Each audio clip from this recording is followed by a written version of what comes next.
দেখতে পাচ্ছি মহেশপুর থানা ৬ নং ইউনিয়নে বাকুশপুতা বাজার খুবই বৃষ্টিপাত হচ্ছে। এই বৃষ্টিতে রাজমিস্ত্রিদের কাজ বন্ধ আছে, আর হচ্ছে পুকুরগুলো ভেসে বাঁধ ভেঙে মাছ সব একত্রিত হয়ে গেছে, তাদের খুবই ক্ষতিগ্রস্ত। আর বাজারে দোকানপাটগুলো সবই বন্ধ আছে। তা দোকানদারদের খুবই মনে একটা কষ্ট আছে, গাড়ি ঘোড়া চলতে পারছে না, আর হচ্ছে পানি ভেসে দোকানে ঢুকছে।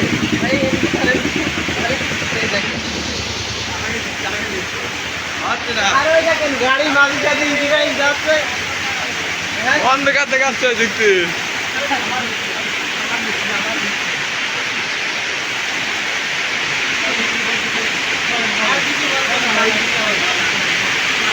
বলেন আপনার এই পানি বৃষ্টি দেখে আপনার গ্রামে আমার খুবই ভালো লাগছে না,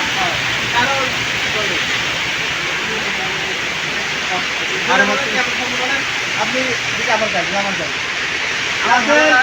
এর জন্য দাঁড়ান বলছি, কারণ ওই দোকানদারদের বেচা কিনা বন্ধ, আর হোটেল ওয়ালাদের বেচা কিনাটা হয়তো ওইটা বন্ধ।